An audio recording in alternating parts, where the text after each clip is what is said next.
everyone. I'm Amber Kanwar, and you are watching BNN Bloomberg's special coverage on the top newsmakers of the year. And oh, what a year it was. There is so much to discuss that we've assembled a panel to go through some of the major stories. We've got Bloomberg Canada's managing editor, Derek DeCloet. We have BNN Bloomberg anchors Andrew Bell and Paul Bagnall, who were reporting on some of these major stories. We've got 5 major stories that we're going to count down for you. Walk us down a little bit through memory lane. Let's kick off with number 5, the Freedom Convoy protests, which began at the end of January and gridlocked Ottawa for more than 3 weeks. Protesters also disrupted the U.S.-Canada traffic at Detroit's Ambassador Bridge, which caused some automakers and auto parts manufacturers, especially on the Canadian side, to curtail production. So this kind of inflamed an inflation story that we had been talking about, but it was a really important moment in time where the country was essentially deciding what is going to be our COVID strategy in relation to what we've been dealing with, right, for the past couple of years. How did you find, threading the needle on the coverage on this one? Well, I think it started as a political story, and it quickly became an economic story. You know, that night, won't forget that night of February the 7th when the protesters blocked the Ambassador Bridge. And it was really only a couple of days before the auto industry and the manufacturing sector of Southern Ontario kind of started to panic, and plants were beginning to curtail production plans, and auto companies making plans to fly parts across the border in case the Sarnia one got blocked as well. So, and that I think is where our American friends, our biggest trade partners, really began to pay attention to what was going on. We learned during the pandemic just how important supply chains are and transportation links are. We really learned it during the blocking of that bridge. Not only are there auto parts flowing across it, but there are drugs and medical supplies as well. Those bridges have got to be open. And it brought a conversation, or a type of conversation, that I think Canada had only observed politically in the U.S., right? You talked about, the anti-maskers, that sort of thing. I think that was something that Canadians only observed in the U.S., and then all of a sudden that exact kind of political dynamic was in our own backyard. I think it did reflect the election of Donald Trump. Was in part people who felt they'd missed out on the economic boom, the increasing inequality. Remember quite a few years ago now, the Gilets jaunes, the yellow vest protests in France. Similar, they were frustrated by fuel increases. Back in the 70s, apparently American truckers, frustrated with fuel prices, blocked the highways. So this sort of thing comes up every so often. But that's not an acceptable way for those groups to express their discontent. You can't make everybody in society suffer by blocking a key transport route. Yeah, for sure. I mean, there's collateral damage. Yeah. Of course, we did get the Idle No More protests related to Indigenous discontent. They blocked the rail lines, and the government was less aggressive, you could say, in dealing with that. But, of course, that's a can of worms that I'm opening politically. Yeah, I mean, I do think that the protest had the effect of shifting attitudes a bit. I mean, we also had, shortly thereafter, a pretty big COVID wave, and lots of people got COVID and sort of got through it relatively easily. And after that, you began to see a much broader view, I think, in Canadian society that maybe the restrictions had gone too far, and soon after, the restrictions did start to come off. Well, that brings us to our 4th story, which is those restrictions coming off, COVID-19 restrictions easing across the country, even as cases were going up. And Canada began its slow journey to a return to office that in many ways is still unfolding, and I don't think we know what the final picture is. I would say that hybrid working is still very much out there. And that's a tension that businesses are dealing with, and even BNN Bloomberg is dealing with. Yeah, I came back to this office a year ago, September, so I've been back for quite a while. I find it really striking how many people are still working from home, or working from home at least a portion of the week. We talked to a lot of bank experts, analysts, strategists at banks in Canada and the U.S., and I'm still surprised, Amber, at how often when we hook up with these people by video, know, it's not their office that's in the background, it's their living room or their home office that's in the background. So I think there are big implications here for the real estate sector. I think this model is here to stay. Yeah, I guess the productivity is the question. Are people as productive? And it's going to vary from job to job. But anecdotally, you hear there's quite a few people towards the end of their career, maybe in their 50s, who realize I'm not going to advance that much further in the organization. But why can't I just work from home? Yeah, why especially on a Monday or Friday. Why fight traffic? Yeah, why fight or wrestle onto a train? And so I've heard that's a demographic that is proving challenging to get back to the office. I would say businesses, if they would like it, broadly would like everybody back in office. But as we deal with another story, which is a tight labor market and wage inflation, one of the ways that businesses have resorted to attracting or keeping employees in the wave of that, the quiet resignation or whatever it may be, has been offering and saying you can be flexible. It's true. It is a reflection of the tight labor market. And so you do wonder if we get into a recession where unemployment rises, that bargaining power tends to shift. And I think that companies and financial institutions in Toronto and Montreal and other places are becoming increasingly uncomfortable with the sort of teamwork aspect that is lost from having people at home too much. I mean, there was a fits and starts aspect to this thing. They tried to bring people back late last year. We had Omicron, so everything got pushed back several months, and then the banks tried to sort of switch it on in April. And it really didn't, I think, on Bay Street switch until about September, and then you started to see more people. But it's still pretty slow compared to... Do you think a newsroom functions better, Derek, with people meeting face-to-face? I sure do. Unquestionably, but at the same time, I don't think that means everybody necessarily has to be there 5 days. But news work is a team sport. We also have to remember that this also created a clash of people's personal lives and professional lives, because children who weren't able to go to school because they were shut down, or they're very sensitive about sick days, and disproportionately it was women who bear the burden of that, who are left with a choice of either, leaving their job, pulling back from their job significantly. And so even though businesses would like to see this flexible model, in many ways it helps disproportionately women stay in the workforce, stay attached to their job, still be productive, but do it in a flexible way. If they get a call saying, your child has a runny nose, which is still very much happening these days. Yeah, and I think that aspect of workplace flexibility will probably linger longer than 2 days a week in the office sort of policies, that people are less likely to come in when they're sick, and that's probably a good thing. All right, we're going to take a quick break. The countdown continues. BNN Bloomberg's top newsmaker of the year. More of those stories when we return.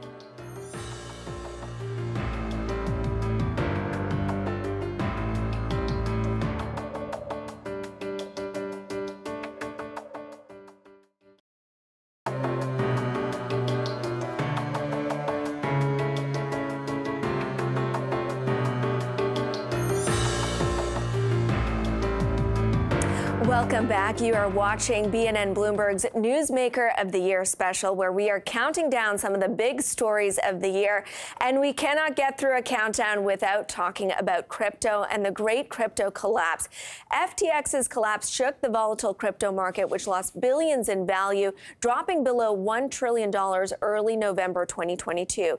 The company's replacement CEO, John Ray, told the U.S. House of Representatives at the Financial Services Committee hearing on December 13th, he said, "Never in my career have I seen such a complete failure of corporate controls and such a complete absence of trustworthy financial information as occurred here."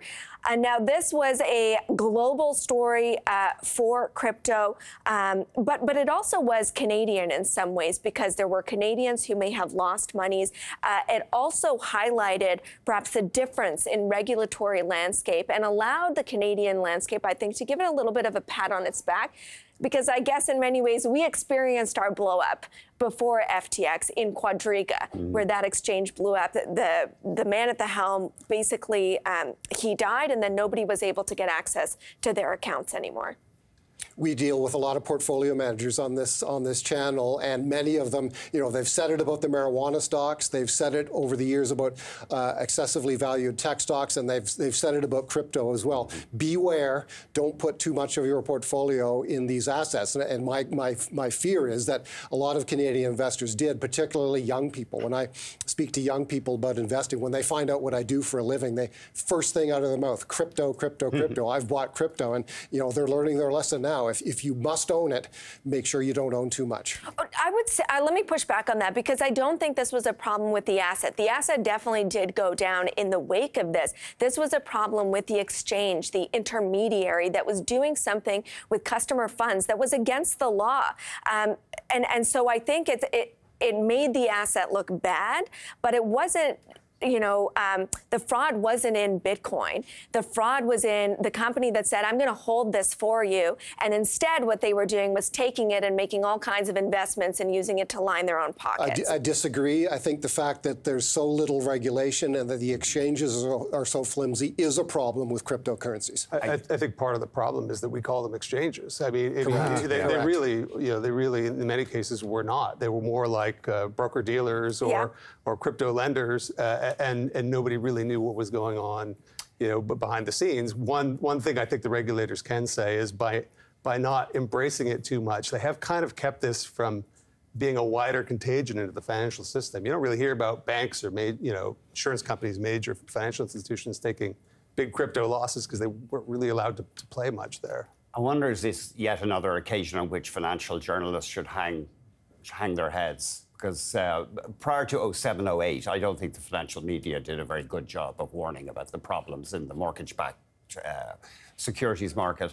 I don't think we've done enough to criticize. All we do is bring on fund managers who say there's nothing but hot air. Ourselves investigating it. The exchanges, and we buy into the hype of personality, perhaps? We have, yeah, because this whole industry is completely obscure, opaque. And unregulated. And I suspect that a lot of Bitcoin is simply people buying something that they suspect is valueless, hoping to find a bigger idiot who'll buy it from them down the road. Now, I know the stock market generally works like that. You're hoping for a bigger fool who'll buy the stock, but at least stocks have some value. They have a balance sheet. I mean, I think there is something to that cult of personality, criticism that you've levied at the financial media, and certainly Sam Bankman-Fried was nothing if not, a big personality in this space and a good salesperson, and look what's happened. All right, we got to move on to our second story. The countdown continues. We're building up to the big story of the year, but this is one that affected many Canadians, and it was this summer, the fallout from Rogers and its massive outage of service that affected everybody who had Rogers and raised a lot of questions about just how big they are and what is the backup plan as technology has become so crucial to people's everyday lives. I'm looking at you, Paul, because this story is all you. Yeah. I learned about it in a taxi cab on my way to work that day because my taxi cab's wireless payment terminal was not functioning, and he mumbled something about Rogers, and I got out of the cab and paid him in another way. And when I got here, I found out that there was a very significant Rogers outage. When I went to the Starbucks location across the street, they were in chaos as well, and we learned through the day just how big that outage is. Canadians don't need any more reasons to dislike their telco companies, and this was a big black eye, not mainly for Rogers, but I don't think it did the sector as a whole any favors either. 12 million disconnected customers. Of course, we should note Rogers is an arch rival of our parent company, BCE. This reminds me a bit of these big data leaks from a company like Equifax. What is the fallout? What's the punishment here? And for me, it raises the question, if you can't offer a fully reliable service, maybe don't get so big. Curtail your growth if you can't guarantee people 100%. Try selling that story to investors. I mean, there is a real cost to Rogers. I mean, hundreds of millions of dollars in compensation, but also now they have to split those two networks. I mean, that was, to me, the big surprise was not, I mean, wireless outages, they do happen. They have happened, since wireless service existed. But the fact that it took down ATMs and payment machines and people at home were knocked offline, that's when we kind of discovered, these wireless and fixed networks are really kind of one now, and as a result, you you can have a problem like this, and now they're having to spend big money to separate them. But I liked your point, Andy, about saying, these data leaks and, this happens. Retailers are often saying, oh, sorry, your credit card got compromised. And in the end, you report on Rogers' quarterly results, and, they didn't lose customers by the droves. And in fact, they still managed to add in that quarter after add customers. Yeah, they're always adding through the pandemic, or certainly after the pandemic period has eased. We've seen all of the big wireless providers gain customers. People are buying new phones and signing up. Derek has made the point that Rogers had to make good to customers. There was a rebate of fees of some kind, which is material to their results. But this too will pass. And as we know, Rogers' attention since then has been focused elsewhere. Is it me? But I don't recall many big data leaks, corporate data compromise stories lately in the past few months. Yeah, I would say that's a fair assessment.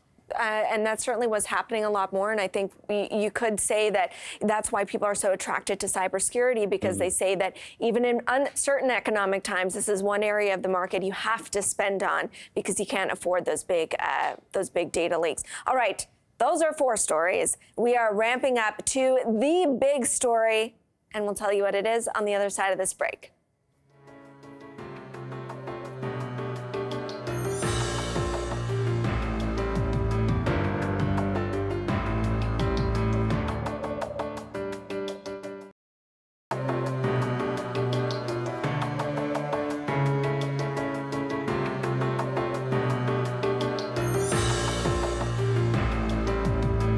Welcome back. I'm Amber Kanwar. You're watching BNN Bloomberg's Top Newsmaker of the Year. We've gone through some of the biggest stories of the year, but nothing tops this one.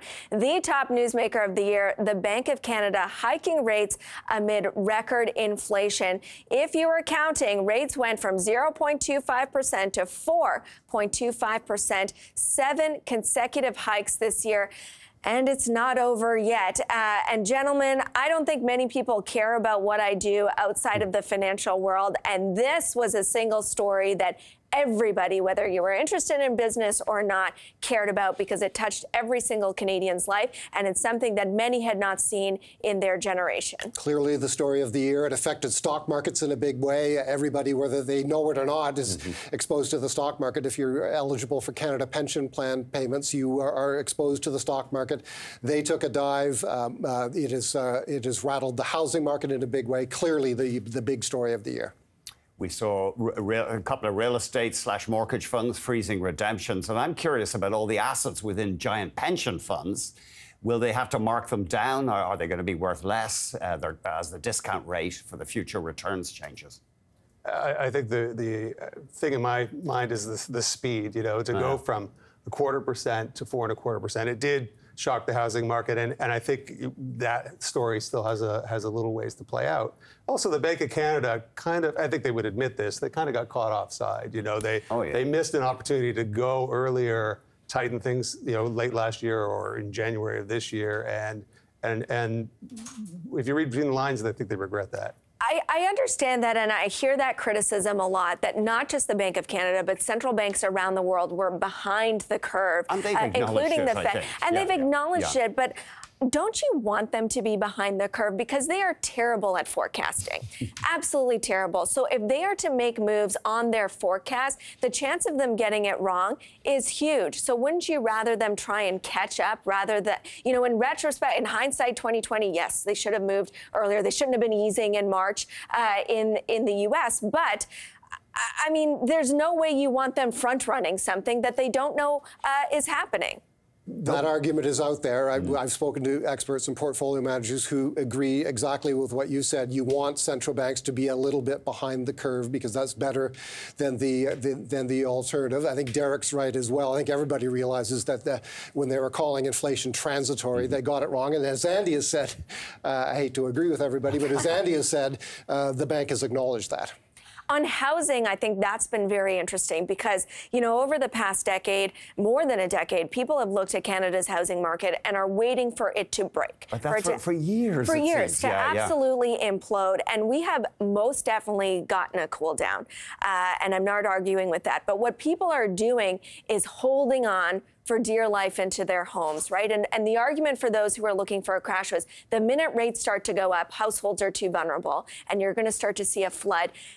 And at least right now, you know, this might not age well, but at least right now, that's not what we saw. We did see Canadians are holding on to their homes. They're doing what they can. They might be cutting in other ways. But despite this unprecedented move in rates, we did not see the crash in Canada's housing market. It's true. It's not a crash. Now, what we also haven't seen is what happens in a protracted period of higher rates. I mean, we've only had a policy rate above 4% for a little more than a week. And jobs have remained resilient, and that's the key factor. That's right. I mean, as long as people are making their incomes, Canadians pay their mortgages, as you say. They will cut back on other things. You know, they may not buy the car. You'll see it show up in the economy in a bunch of other ways before you'll see people kind of defaulting on their houses or panic selling. But you know, what if rates kind of stay at this level? And this is not an unrealistic scenario at all. You know, for a year or more, and you do get that slowdown where unemployment ticks up, you might be looking at a more troubled situation down the road. I think you've got to say, though, that regulators have done their jobs. OSFI, for some time now, many years now, has required mortgage borrowers to prove that they could survive a bump up in rates of 2% greater than the rate that they're borrowing at. And so we haven't seen a wave of defaults. And at least the big 6 banks are very cautious mortgage lenders. So it depends what you mean by a real estate crash. We've seen prices come down in a big way, but we're not seeing a big wave of defaults, and I don't think we will. We can bear the sufferings of others with wonderful dignity, I know, but I'm not in danger of losing my home. But if we do get a crash, I wonder, will one upside be lower rental rates? Because the amount of human suffering caused by the impossibility of getting rental accommodation in the city of Toronto, we just have no idea. Well, but is that a rate story? Is that a supply story? You know, we are bringing in we plan to bring in so many immigrants, and there's so many strategies on housing, on healthcare that are totally unprepared for that. I think Martin Pelletier, one of our frequent guests, I think he said on Twitter, well, how many immigrants can afford a $1 million house in Toronto? Some can. Some are you know, super wealthy, but some are not. I mean, there are strategies around building homes, but there's only so much capacity to build homes. That's the problem. You could say all you want, we're going to build 500,000 homes, but you know, there's only so many electricians, plumbers, and like the country can't necessarily absorb them at a much faster rate than currently. Do we need a cultural change? I mean, in Germany, people raise their family in apartment blocks. They don't own homes, many Germans. Well, you're right. I mean, the rising rates may kind of force that cultural shift. And as we talk about the huge pace of increases this year, the big wild card, of course, is what's going to happen next year, right? They're trying to signal it won't be as aggressive, but it still has to go up because the battle against inflation has not been won. Yeah, keep in mind that it takes a year or so, we're told by economists, for rates to bite, and we're still within the first year very much. That the Bank of Canada started in March, so let's see what happens to inflation in the spring and summer of next year. Right. If the big story of this year was rates going up, the big story of next year will be how it flows through the economy. And I think the Canadian dollar getting hit, potentially, if U.S. rates rise significantly higher and Canadian rates don't, that could be a big tale for 2023. All right, gentlemen, thank you so much for joining us for a countdown to the BNN Bloomberg Newsmaker of the Year, and thank you so much for joining us.